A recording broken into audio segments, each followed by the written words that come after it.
Okay, good evening, everyone, and welcome to an evening of poetry. It's the third Thursdays. I'm Deborah Schoen, and I coordinate the poetry readings.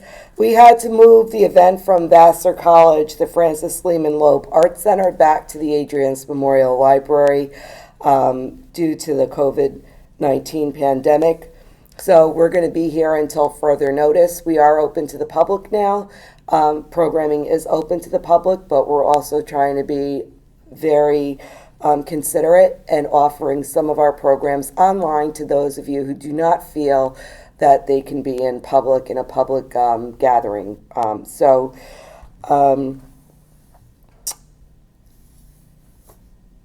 here we are. So August 20th, we have Carl Schmitz. He's going to be here at 7 o'clock at the Adriance Memorial Library. Again, I invite you to come. If you feel like you can't come, we're also going to videotape Carl so that it'll be available on our YouTube channel online. So tonight is our guest, Roberta Gould. She is widely published.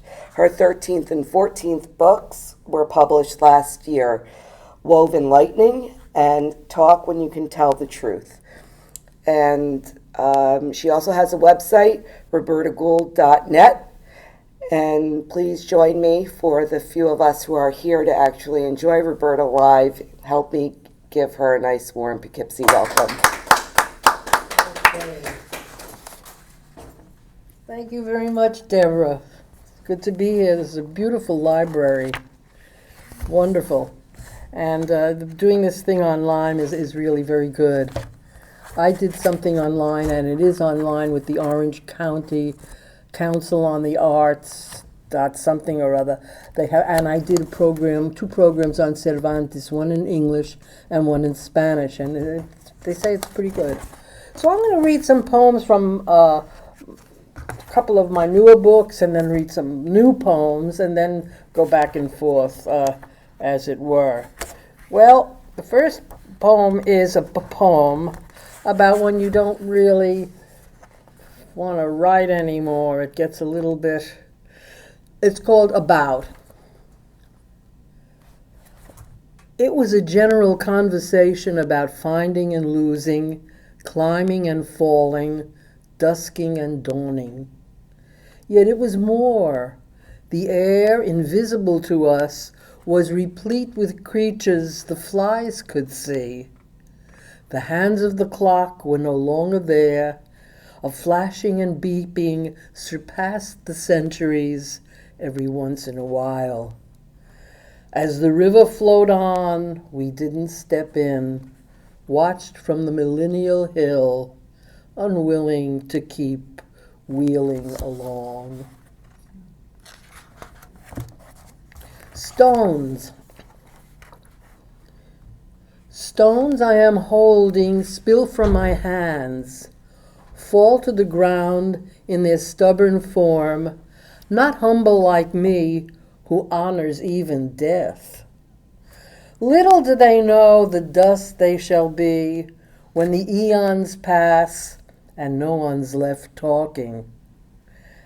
Still I am angry and kick one down the hill, hasten its change to pebble, to gravel, envying its sureness, I who know it will change, though it seems to defy time, mute and stupid. These poems are from my book, Woven Lightning, Spuyten Duyvil Press, about a year and a half ago. And this poem is called Arrival. And I use the word Ouroboros in the middle. That's sort of a symbol for going around and around, a snake eating its tail, the circle. Arrival. I arched my back against its forward inclination, like a high-diving queen on a board. I sprang, meeting my feet, and rolled like a wheel of flesh over the land, touching myself like a snake. Time gone, Ouroboros. We the same, Mother Earth, and this turning, no yesterday, no time at all. Free of my high reach, I was beetle, I was turtle, a simple cardinal finding seed. This was arrival, no question, this was me.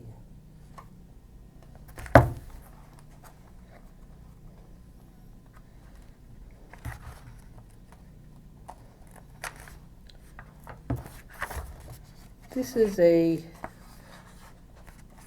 humorous, serious poem, Longevity, a Scientific Perspective.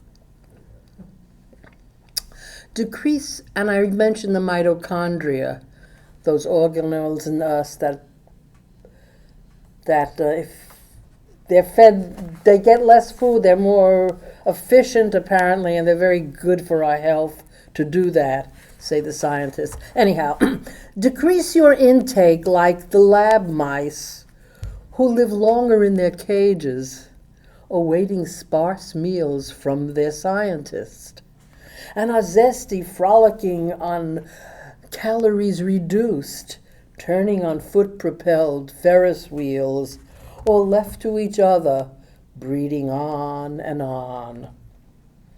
If you treat your mitochondria well, those dear organelles older than us, going easy on food, the miracle may occur. Parkinson's to not have the last word, dementia to stay dormant though you live more than 100 as the Bible has promised. But whether you have a good sex life depends on your partner reducing too, unless you're lucky or catch yourself a youth with no need for your new good habits. I read this and a middle-aged man was offended by that. I guess he thought he was a youth, or maybe he was a youth, you know. Okay. At the Toulet tree in Mitla, Mexico.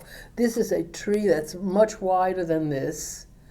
It's somewhere in the state of Oaxaca in a place called Mitla, which is near Oaxaca, near the city of Oaxaca.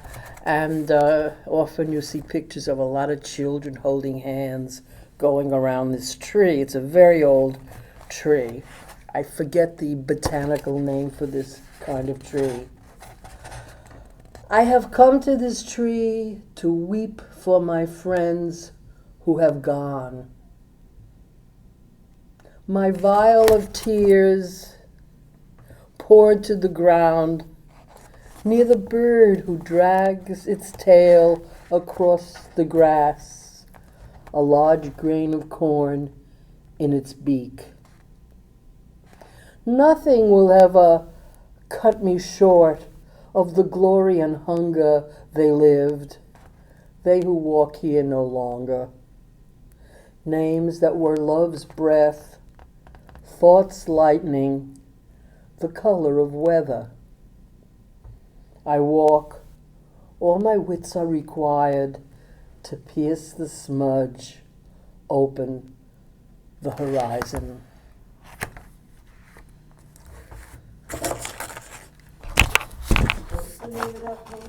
It's called At the Toulet Tree, T-U-L-E tree.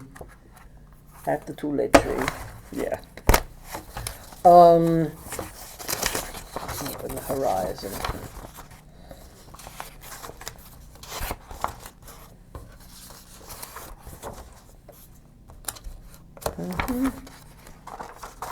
Yep.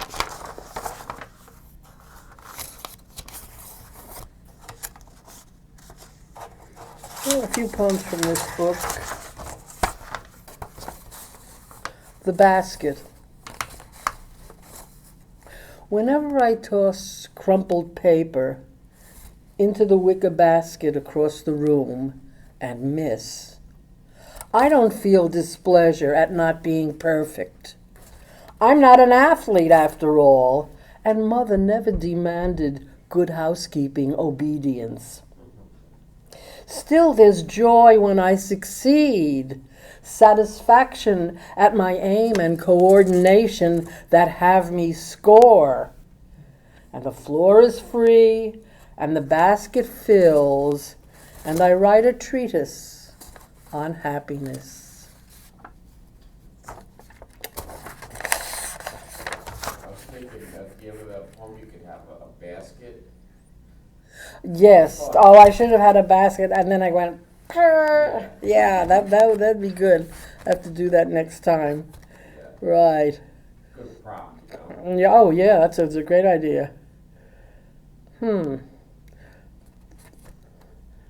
The show must go on. The puppets dangling from their strings, suspended midair by their fat-fingered master, want to reach out and kiss the gaping mouths in the air beside them. What legs they suggest seem to kick out in a fury to be what they are. But they are dolls, despite our vision, our hearts that pity them, poor things. And the serious snag in their sky has stopped everything. We wait. Limp and foolish, they swing back and forth. Everyone waits. Someone said that was a political poem. I don't know. Visit.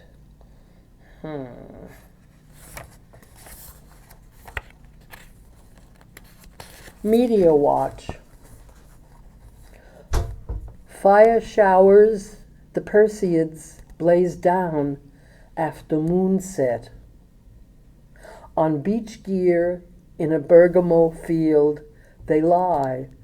Thistles prickle, wild thyme fills the air, no color, no form to the darkness. They gaze to the sky's far corner, hook fingers bridge the distance between them and don't blink, whispering, wait for the next streak of light. I guess it was a couple of people on the ground watching the Perseid meteor shower.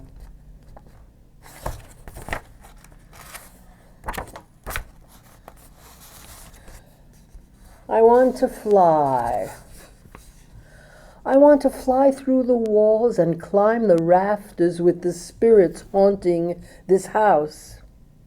The little ones who linger, fly, and buzz. I want to turn myself inside out like a coat and show the weave of my heart. That's a problem. May I be forgiven that I temper your guess, putting too much on your plate lest you starve and I be condemned for not giving. Dogs take the stand and howl for me. There's a translator who'll attest to the truth as we dribble the ball in wonder in a very close game. Some of these poems have to be read. They're a little bit dense, and good poems sometimes need a few readings. I'm not saying all of these are good, but good poems need several readings because they can go, they're rather dense.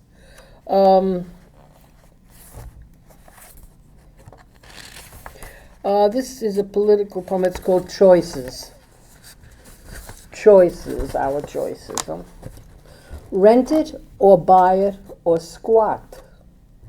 Raise a tent when the sun is too strong, or put up a shack when the wind is set free, uprooting trees as you sit on your porch and must flee new danger. Not even the mice are so lucky, living free, their tunnels filling when hurricanes come, beset by traps in their human dwellings. Or the cows, for all their insouciant grazing, not knowing the trucks just arrived, will carry them to their ending. An Eastern saint chose no place to live, sleeping under a bridge, owning nothing. And a woman in France stopped eating to keep faith with people starved to death. But now the croupier, the man at the Atlantic City, the man who had the people, but now the croupier, the man at the dice, but now the croupier prepares a new hand, the eager wait at his table, pick from his fan, spread cards, face down, the deck being so beautiful. The image of gambling, and the poem is choices. Rent it or buy it or squat. Raise a tent when the sun is too strong, or put up a shack when the wind is set free, uprooting trees as you sit on your porch and must flee new danger. Not even the mice are so lucky living free. Their tunnels fill when hurricanes come, beset by traps in their human dwellings, or the cows, for all their insouciant grazing, not knowing trucks just arrive, will carry them to their ending. An Eastern saint chose no place to live, sleeping under a bridge, owning nothing. And a man in France stopped eating, and a woman in France stopped eating to keep faith with people starved to death. But now the croupier prepares a new hand, the eager wait at his table, pick from his fan, spread cards face down, the deck being so beautiful.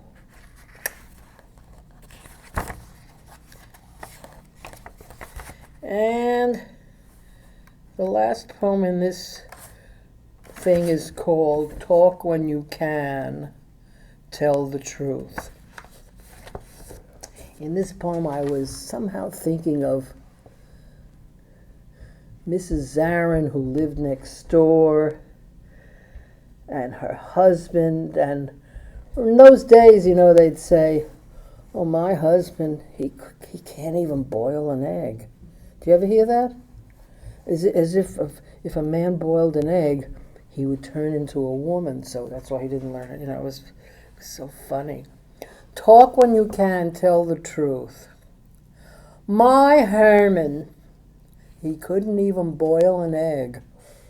And when I went to the hospital, he burned the toast and the roof had to be repaired. Now that I ponder the question, it seems that he feared turning into a woman if he cooked. Not like my friend John, who made the best marinara sauce this side of Napoli. I even took her to the old age home, a present from Jews to Italians, so that they'd relive happy memories. Herman, I miss you, wherever you are. And our daughter, who wet her pants till the age of 6. She was a fine intellectual. I hope she received her due.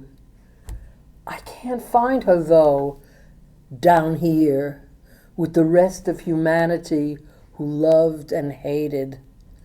My sense of direction is gone, though.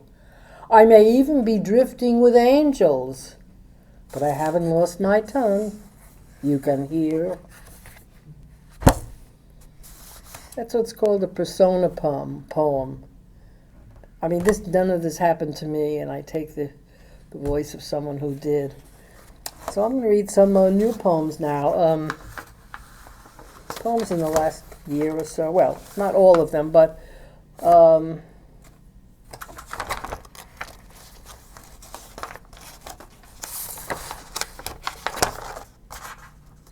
this is a feminist poem, Mothers. Mothers, if we hadn't eaten, we'd never have survived. Lifting weights, making bombs, writing plays or poems. If we never had clean clothes, time would have killed us sooner. Festering rags to breed disease, we'd never have survived.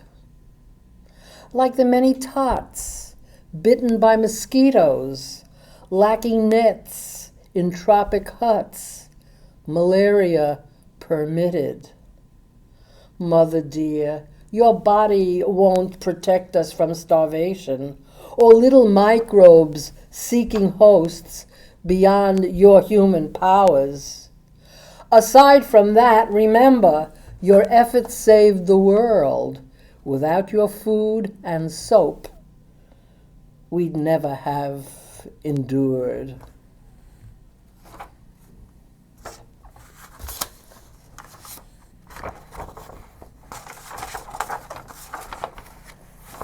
In that line, I have a poem somewhere to garbage men, but I don't know where that is.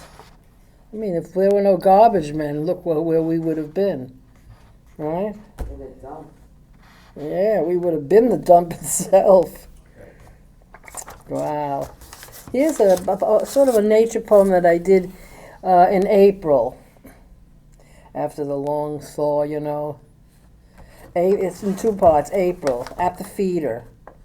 They twirl on transparent cylinders, yellow and red.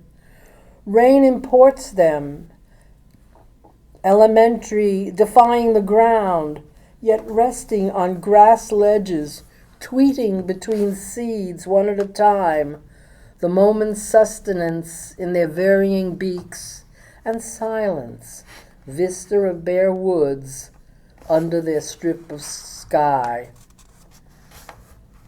The birth of flowers. The earth disgorges yellow miracles. Underground life comes to be, visiting air with flounces and twizzles, sleeping at night, open at morning.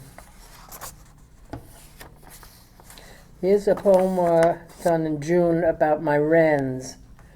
I have put a little nest affixed to the window.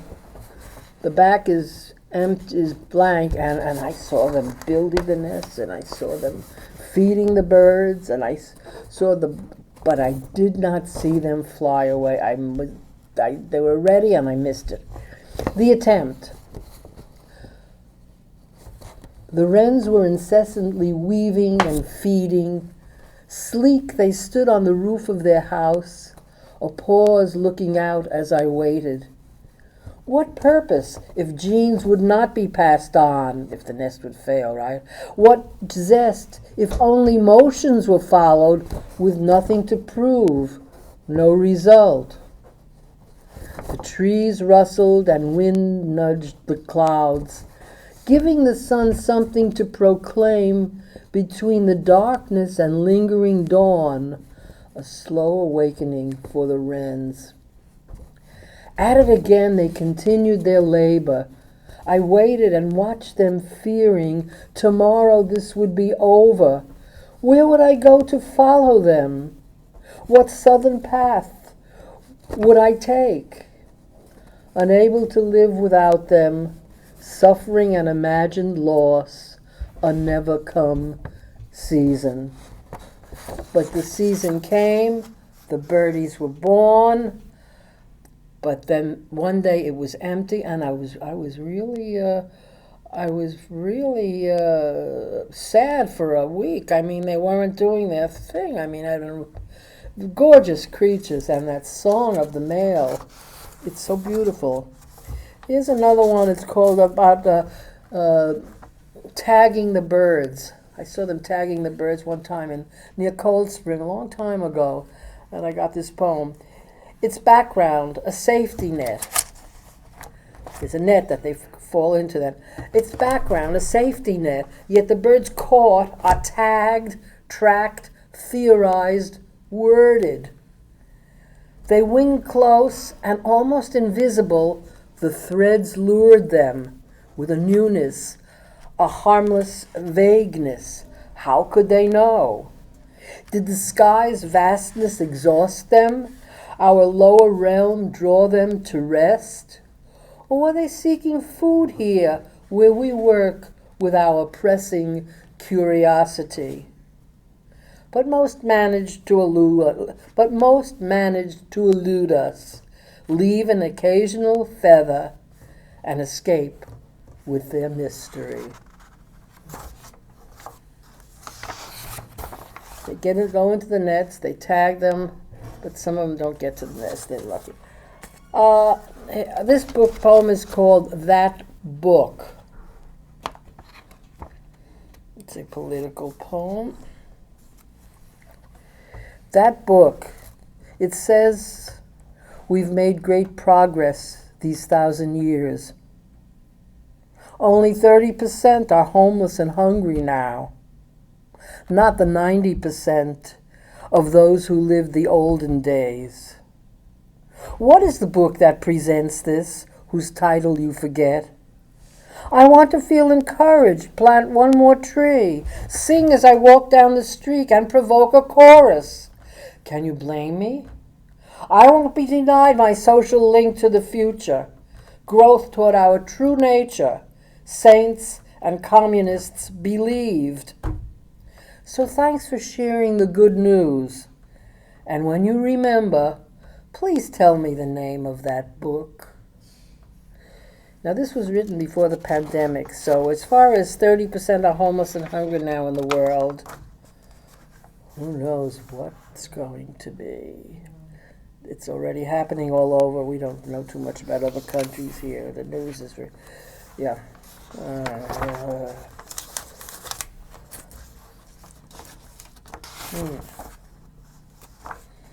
Here's another one.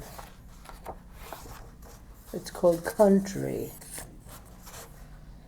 I mean nation, not country as opposed to city. Guess what country? It's anti-song, they shut you down. And if you're good, you get a home, a place to freak your troubles in, a place to eat your victuals from. Otherwise, be still, don't butt in. Conversation is private. Keep your eyes on your feet, be careful, independent, individual, and not too friendly. One by one, you'll march behind a flag that thrills as no God can. See how it stirs, high in the breeze? Smile and thank your lucky stars, please.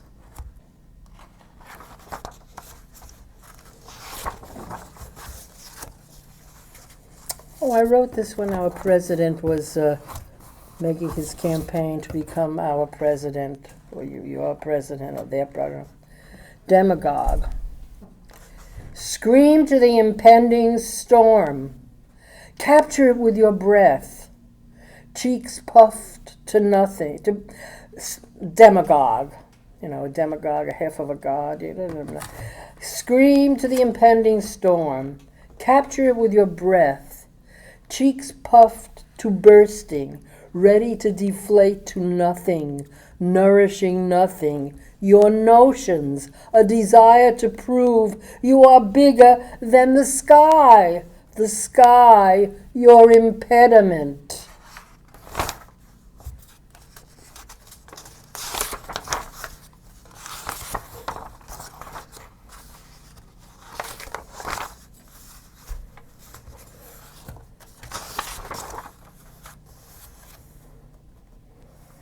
Here's an old one. Gangsters atop pyramid. Pyramid is kind of a symbol of a state. To trick the sea, they promised you tomorrow. Swam far, rerouted the waves, and sent you a pail of water, laughing to themselves, preparing for the larger heist. In your house, when steel disk, the sun would drop neatly away. That was published in Chronogram. I have my, okay, excuse me. Oh yes, I have poems I really want to read from here, of course. Oh, here's a poem for George Floyd, June 11th. This went into Chronogram. I scream nasty words to the wall. For George Floyd. I scream nasty words to the walls. Braided in fire they dissolve less than ash. A smile above widens. Rats regain their correct names. A word echoes from a cave as rain spoils a picnic. George Floyd is buried with song.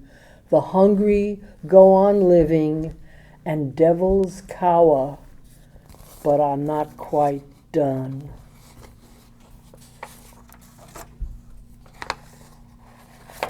After hearing slurs in a winter guest house, I was renting a room when I was a teacher. I took a year off, and I rented a room in Eastern Long Island, and I did writing and all of that.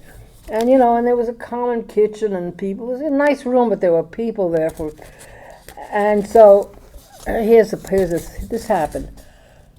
After hearing slurs in a winter guest house, you cook your gruel and seethe in the kitchen they've invaded. You fill your bowl, go to the next room and eat.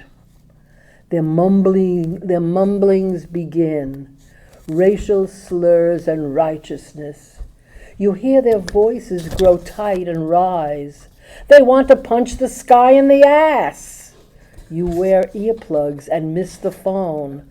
Leave, but there's a storm. You return and dream of being lynched as it starts to snow outside. When the food is gone, they say something's wrong with your face. An excuse. They are planning to eat you for dinner. You outsmart them.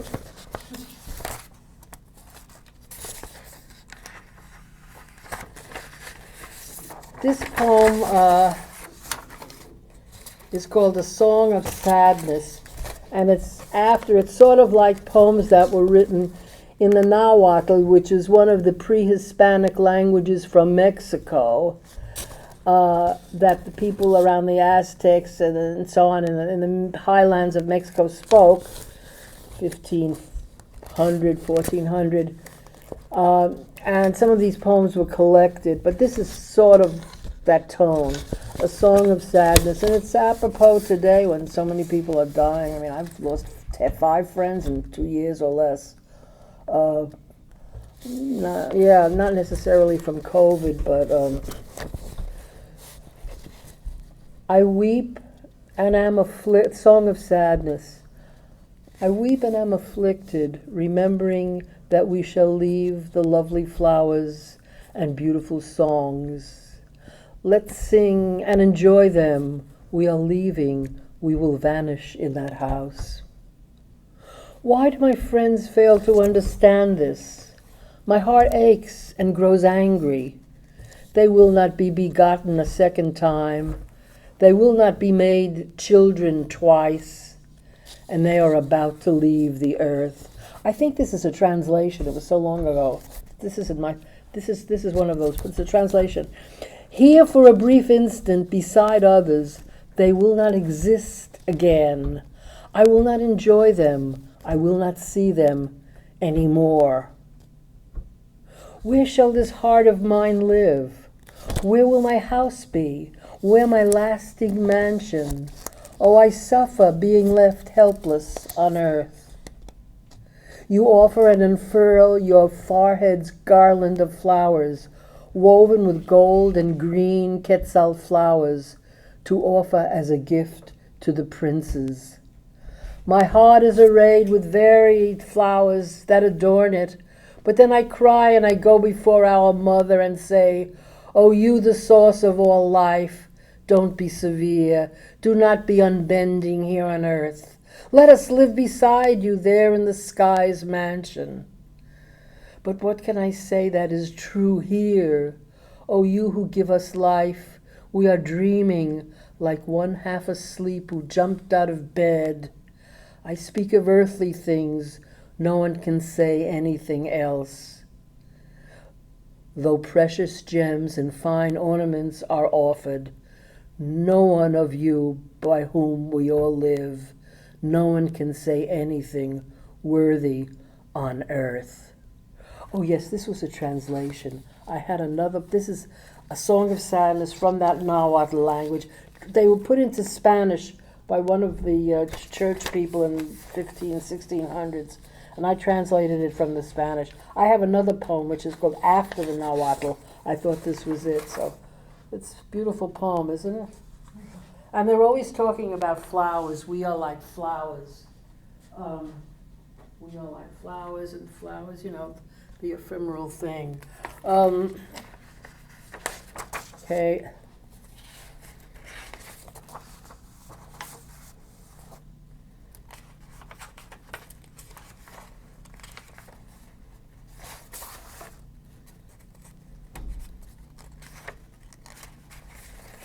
This is a poem I wrote when I ran into an acquaintance, and she must have been losing her mind because she said they were after her. She was telling me all of these stories. I didn't know what to do, so this is what I did. It's called A True Story. I lowered my voice with loving authority, knowing she looked up to me. Not that I knew very much, not that I was what she believed. I measured my words like a perfect mother, infant soul that I was, suggesting she have a glass of beer, lie down, and take a nap. That won't do it, she quickly replied. It's happening every day. They're after me, aiming their cars to mow me down. I know who they are, but can't say it, and the phones are tapped. Everything's rigged. Hidden messages fill the air, but I can read them. I didn't know what to answer and hesitated, how to be mild and nonchalant, keep cool. With a voice of confidentiality between pursed lips, I said, "You're right, Mary. The world's a disaster for sure, and evil abounds. But all you can do is keep them at bay, hold your head above water, and knowing maintain who you are." And then I added in a flash, when they approach you and threaten, zap them with your ray gun. Always remember your special weapon, the ray gun. Zap them with it, your ray gun, your ray gun. I left, and she was very happy.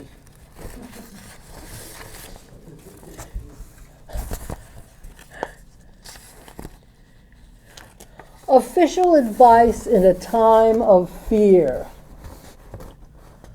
A public stance against comets is required. So put your head to the wheel and let the flint grind out a message clear and neat. Broadcast it. Don't encrypt it. Let our enemies have it. Do what they want with it. The question is complex. Keep your words simple. Talk in a way the public understands. Together, then, we will defeat the sky, shield ourselves from death, and in an original enactment that will make us famous. So don't worry. Imagination isn't important. We can live with it just fine. This poem is pertinent. I think this was published in Waymark, year. I mean, it started with a simple thing. You get stuff in the mail and they don't have a date. And you have to spend a lot of time looking for the date. Or they have the date and they don't have the day. Or they have the date and they don't have the year. I don't know. So I wrote this, but then I put other things in between. Year. Note the year so that your story is recognized and you're not confused with another from your century. 3 decades before or behind you. After all, your best friend died yesterday. A bear appeared at your 3rd-story window, and you witnessed a pair of scissors vanished into thin air. There's your sexual history besides, and the day a swarm of mosquitoes colluded and let you be. Whether you're archived is irrelevant. You must record properly. So get it right as your teachers taught. Write the year after the date.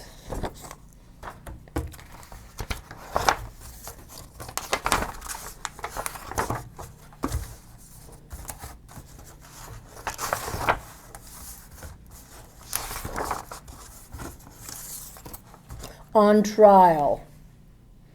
I'm on the stand. Every word counts. They're measured. God is watching behind the captains. Can I breathe, please? Is this the right word to start? Or is it another? I need instruction. Presence of doubt. I defer to you.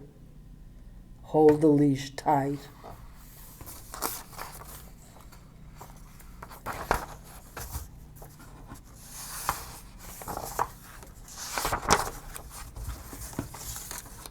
Service. A woman is talking sweetly to you at the other end of the line. No wonder $100,000 in mortgage interest is involved. And yesterday, a lifetime purchase of medical supplies. It is well organized. The executives have picked the correct personnel directors who choose the best public relations staff for the job. And a series of young women, fresh and full of faith, is hired to answer your questions, technical and psychological. You need clarification? You get it. And they seem to be happy, for they thrive on human contact, despite the low wages and cramped cubicles in the electronic sweatshop where they work. You'd think they'd transcended their material condition as they cheerfully give you years of their life, their time almost infinite. And a few more. Oh, here's a poem that I wrote about my mother, and who was a very good speller. She went to maybe third term of high school, and that was it. But she had a wonderful visual memory. She could tell you where something was, and I guess she pictured the words. And I'm a very bad speller, but had a lot of education, and I had a bad spell. It's called spelling. Every time the words disassembled themselves, or even vanished, leaving a blank slate or sky, she would be there imagining a page and reading each letter to me. This was not the immediate process of spell check on the computer that does much better, offering related words to ponder, but it had that special tone of her voice I hear coming from the other side of this skull where the brain sits with its history and mystery. Had she erred, I would have been quite happy writing the misspellings, quirks of one other than me, and sending them out. But she never did. Slowly seeing the invisible, she'd give me the letters one by one, more perfect than any dictionary. Is it time to stop? Thank you very, very much, Deborah Schoen, and a pleasure. It's so wonderful. Your voice is so beautiful. Oh, I try to read slowly, and I had some practice when I was a Spanish teacher of talking. And I have a few books. If people want them, I'm online, robertagould.net.